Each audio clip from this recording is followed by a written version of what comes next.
Hello friends, maths by पीके में आपका स्वागत है। इस वीडियो में हम ईवीएस के टेस्ट 4 को कंप्लीट करेंगे। ओके फ्रेंड्स, आइए स्टार्ट करते हैं। फर्स्ट क्वेश्चन है, निम्नलिखित में से भौतिक वातावरण का तत्व नहीं है। तो भौतिक वातावरण का तत्व नहीं है आपको बताना है। ऑप्शन ए में भूमि के रूप में, मिट्टियाँ, खनिज, वस्तुएँ। तो आपको बताना है भौतिक वातावरण का तत्व नहीं है, मतलब जो नेचर ने नहीं बनाया है। तो नेचर ने क्या नहीं बनाया है? वस्तुएँ, ये मानव निर्मित हैं। ओके फ्रेंड्स, इसलिए ये क्या हो जाएगा? भौतिक पर्यावरण का तत्व नहीं होगा। सेकंड क्वेश्चन है, सेकंड क्वेश्चन, वर्तमान समय में वन क्षेत्र किसे कहा जाता है? तो वर्तमान समय में वन क्षेत्र किसे कहा जाता है आपको बताना है। किस कंडीशन में? जहाँ प्रगति में मानव क्रिया का परिवर्तन हुआ है। तो 50% से कम, 50% से अधिक, 75% से कम, 25% से कम। ओके फ्रेंड्स, तो करेक्ट आंसर क्या हो जाएगा? ऑप्शन नंबर ए, यानी जहाँ पे भी मानव प्रगति में मानव क्रियाओं का 50% से भी कम परिवर्तन हुआ है, 50% से भी कम चेंजेज आए हुए हैं, यानी मानव ने वहाँ पे अपने पैर पसारे हैं, तो वहाँ पर वन क्षेत्र को दर्जा दिया गया है। ओके फ्रेंड्स, और इससे ज़्यादा यदि वहाँ पे औद्योगिक सड़कें आदि बनाने लगे हैं, 50% से ज़्यादा होगा तो वहाँ से वन क्षेत्र का दर्जा छिन जाएगा। Okay friends, question number third है, भारत में धारणीय विकास के दृष्टिकोण से विद्युत उत्पादक का सबसे अच्छा स्रोत कौन सा है? तो सबसे अच्छा स्रोत बताना है जो नेचर की दृष्टि में हो, यानी धारणीय विकास के दृष्टिकोण से हो। ऑप्शन नंबर ए कोयला, ऑप्शन नंबर बी खनिज तेल एवं गैस, ऑप्शन सी जल विद्युत, ऑप्शन डी परमाणु ऊर्जा। तो कौन सा हो जाएगा फ्रेंड्स? बिल्कुल सही आंसर जल विद्युत, यानी हम जल से बिजली बना रहे हैं तो प्रकृति को भी नुकसान नहीं होगा और बिजली भी बन जाएगी, यानी यह धारणीय विकास के दृष्टिकोण से विद्युत उत्पादन का सबसे अच्छा स्रोत है। Okay friends, answer number C होगा जल विद्युत। क्वेश्चन नंबर 4 है, निम्नलिखित में से एक का संबंध पर्यावरण सुरक्षा से नहीं है। तो निम्नलिखित में से किसका संबंध पर्यावरण सुरक्षा से नहीं है? धारणीय विकास का करना, तो धारणीय विकास करना। ओके फ्रेंड्स, गरीबी कम करना, वातानुकूलित करना, कागज़ की थैली का प्रयोग करना। तो कागज़ की थैली का प्रयोग करना आप जानते हो फ्रेंड्स, ये पर्यावरण के लिए सही माना जाता है प्लास्टिक की थैली की अपेक्षा। ओके फ्रेंड्स, नेक्स्ट है गरीबी कम करना, भी एक पर्यावरण सुरक्षा से रिलेटेड होता है। धारणीय विकास यानी सतत विकास की ओर बढ़ते रहना, तो क्या नहीं हो जाएगा फ्रेंड्स? वातानुकूलित, यानी यदि आप एयर कंडीशनर, एसी वगैरह का यूज करते हैं तो उससे CFC गैस निकलती है जो ओजोन परत के लिए हानिकारक होती है। ओके फ्रेंड्स, इसलिए पर्यावरण सुरक्षा की दृष्टि से कौन सा संबंध नहीं होगा? वातानुकूलित, answer number C. Okay friends, next question है, पर्यावरण संरक्षण अधिनियम कब पारित हुआ था? तो पर्यावरण संरक्षण अधिनियम कब पारित हुआ? 1982, 1986, 1990, 1994। ओके फ्रेंड्स, बिल्कुल सही जवाब, करेक्ट आंसर क्या हो जाएगा? 1986। 1986 को पर्यावरण संरक्षण अधिनियम क्या हुआ था? पारित किया गया था। ओके फ्रेंड्स, नेक्स्ट क्वेश्चन है, मरुस्थल में उगने वाले पौधे क्या कहलाते हैं? तो मरुस्थल में उगने वाले पौधों को बताना है आपको। A xerophytes, B hydrophytes, C mesophytes, D none of these. तो करेक्ट आंसर क्या हो जाएगा फ्रेंड्स? आपसे पूछा गया है मरुस्थल में उगने वाले, तो मरुस्थल में उगने वाले पौधों को क्या कहेंगे फ्रेंड्स? जीरोफाइट। बिल्कुल सही कहा आपने, जीरोफाइट कहेंगे, क्योंकि यहाँ पे मरुद्भिद कहते हैं इनको। क्या कहते हैं? मरुद्भिद, यानी जो रेगिस्तान में मरुस्थल में पाए जाते हैं। हाइड्रोफाइट यानी जल में उगने वाले पौधों को हाइड्रोफाइट कहते हैं। मीजोफाइट्स क्या होते हैं फ्रेंड्स? जिनको जल की कम मात्रा होती है, ओके फ्रेंड्स, वो मीजोफाइट्स कहलाते हैं। नेक्स्ट, तो इसका करेक्ट आंसर क्या हो जाएगा? जीरोफाइट। नेक्स्ट क्वेश्चन है, पौधे किस प्रकार का जल अवशोषित करते हैं? आपको बताना है फ्रेंड्स, पौधे किस प्रकार का जल अवशोषित करते हैं? गुरुत्वीय जल, केशिका जल, आर्द्रता जल, क्रिस्टल जल। तो करेक्ट आंसर क्या हो जाएगा फ्रेंड्स? केशिका जल। बिल्कुल सही जवाब। आपने देखा होगा जब हमारे किसान भाई ज़मीन जोत देते हैं, उसके बाद जब थोड़ी टाइम के लिए ज़मीन खुली ऐसी छोड़ देते हैं तो उसमें दरारें पड़ जाती हैं, यानी केशिका नली बन जाती हैं। ओके फ्रेंड्स, तो जैसे ही बारिश होने लगती है उन केशिका नली के माध्यम से उसमें जल क्या हो जाता है? अवशोषित हो जाता है। ओके फ्रेंड्स, तो जिसमें उसी के माध्यम से पौधे क्या करते हैं? केशिकात्य जल से ऊपर की तरफ ज़मीन से पौधे क्या करते हैं? पानी को, जल को अवशोषित कर लेते हैं। क्वेश्चन नंबर 7 का आंसर हो जाएगा बी, केशिका जल। क्वेश्चन नंबर 8 है, वन के पेड़ों की छाल पर उगे रहते हैं। अब छाल तना होता है, तना के ऊपर जो कवर लगा होता है फ्रेंड्स, वो छाल कहलाती है। तो यहाँ पे आपको बताना है कि वन के पेड़ों की छाल पर उगे होते हैं तो क्या उगे मिलते हैं? जीवाणु, लाइकेन, कवक और बंदरगाह। तो आपको करेक्ट आंसर बताना है फ्रेंड्स। करेक्ट आंसर क्या हो जाएगा? लाइकेन। लाइकेन क्या होते हैं? लाइकेन क्या होते हैं? पेड़ों की छाल पर उगे मिलते हैं। ये पर्यावरण के इंडिकेटर सूचक कहलाते हैं, यानी जहाँ पे लाइकेन की मात्रा अधिक होगी वहाँ का वातावरण शुद्ध होगा, और जहाँ इन पे इनकी मात्रा कम पाई जाती है वहाँ पे थोड़ा वातावरण प्रदूषित होता है। ओके फ्रेंड्स, क्वेश्चन नंबर 9, खाद्य जल में ऊर्जा का प्रवाह होता है। खाद्य जल में ऊर्जा का प्रवाह होता है, आपको बताना है एक दिशा में, दो दिशाओं की ओर, तीन दिशाओं की ओर, चार दिशाओं की ओर। तो आपको करेक्ट आंसर बताना है खाद्य जल में ऊर्जा का प्रवाह है। बिल्कुल राइट आंसर फ्रेंड्स क्या हो जाएगा? एक दिशा की ओर, यानी ऊर्जा का प्रवाह एक दिशा की ओर होता है। सबसे पहले पेड़ पौधे अपना भोजन बनाएंगे, इसमें शाकाहारी व्यक्ति इनको, जीव जंतु इनको क्या करेंगे? खा जाएंगे। उसके बाद इनको शेर सपोज करो। ओके फ्रेंड्स, तो एक सीधी डायरेक्शन में क्या हो रहा है? एक दिशा में ऊर्जा का प्रवाह हो रहा है। ओके फ्रेंड्स, यहाँ पे मिस्टेक से पूजा लग गया, ऊर्जा लिखना था। ओके फ्रेंड्स, तो खाद्य जल में ऊर्जा का प्रवाह होता है। क्वेश्चन नंबर 10 है, अंकुरण के लिए बीजों को कम ताप पर रखना कहलाता है। क्या कहलाता है फ्रेंड्स? सुरक्षित रखना, निस्तापन करना, वसंतीकरण करना, फसल चक्र। करेक्ट आंसर बताना है फ्रेंड्स आपको। अंकुरण के लिए बीजों को कम टेम्परेचर पर रखना क्या कहलाएगा? बिल्कुल सही जवाब, वसंतीकरण। ओके फ्रेंड्स, यानी जब हम बीजों को अंकुरित करने के लिए रखते हैं तो वो जिस टेम्परेचर पर रखते हैं, कम टेम्परेचर पे, तो ये प्रोसेस क्या कहलाती है? वसंतीकरण, यानी वसंत ऋतु जैसा हम उसको माहौल देते हैं, एटमॉस्फेयर देते हैं।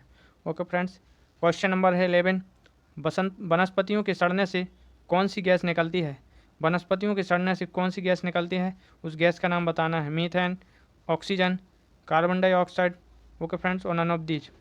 मीथेन का फॉर्मूला आपको पता है फ्रेंड्स, CH4 होता है, ऑक्सीजन O2, और यहाँ पे कार्बन मोनोऑक्साइड आया हुआ है। तो करेक्ट आंसर क्या होगा फ्रेंड्स? जैसे ही वनस्पतियाँ, पेड़ पौधे सड़ जाते हैं, उनके सड़ने से बदबू जो निकलती है उसमें कौन सी गैस होती है? करेक्ट आंसर, बिल्कुल सही जवाब। कौन सी गैस होगी फ्रेंड्स? मीथेन, CH4 गैस निकलती है। Correct answer A. Question number 12 है, क्लोरोफिल के निर्माण के लिए अति आवश्यक तत्व है। कौन सा है? क्लोरोफिल के निर्माण के लिए अति आवश्यक तत्व कौन सा हो जाएगा friends? Sodium, magnesium, silver, calcium. बिल्कुल सही जवाब, मैग्नीशियम, Mg।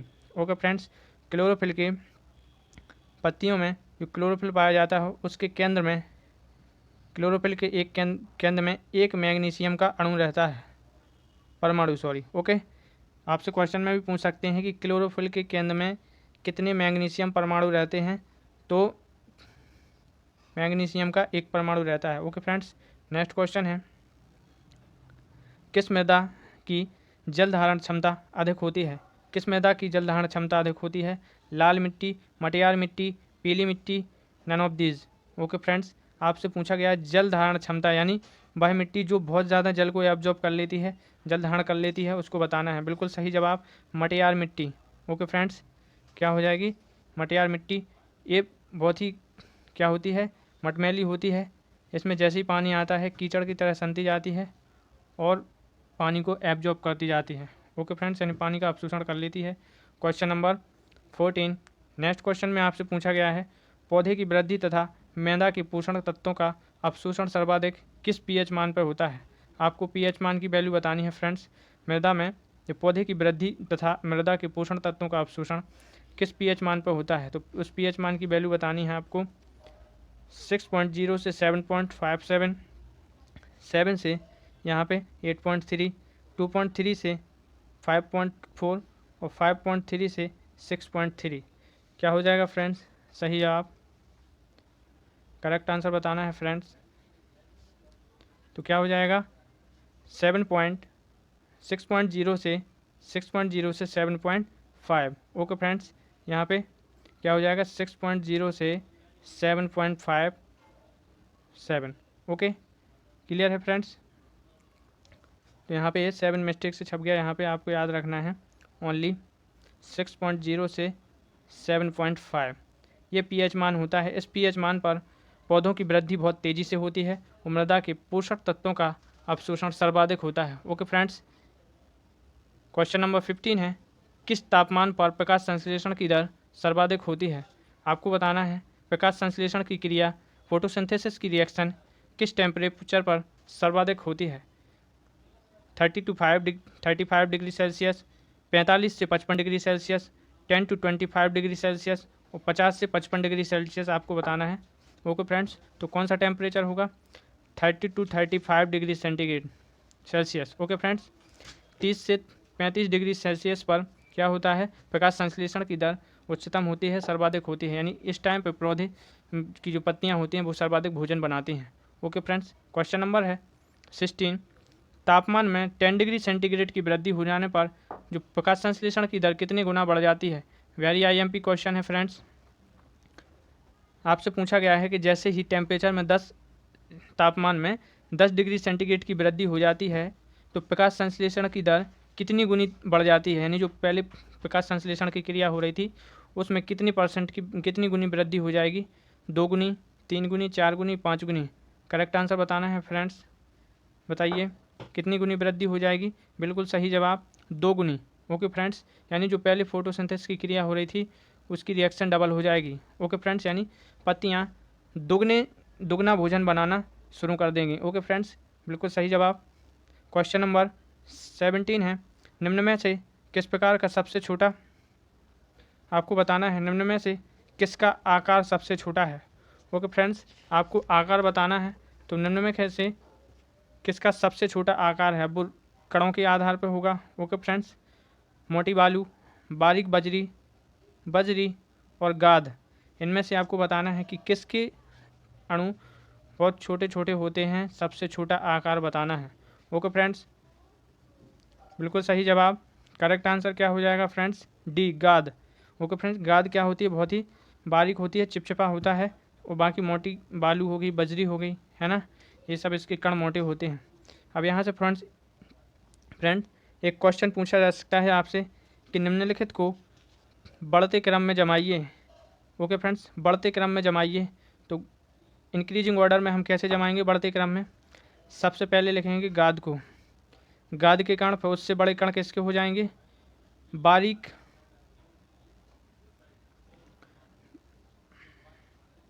अब बालू तो है नहीं, मोटी बालू क्या हो जाएगी?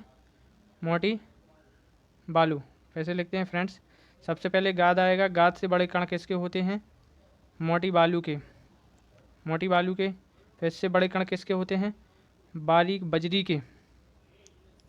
ओके फ्रेंड्स, फिर इससे बड़े कण किसके होते हैं? बजरी के, यानी बजरी के कण सबसे अधिक बड़े होते हैं, ये आपको ध्यान रखना है फ्रेंड्स।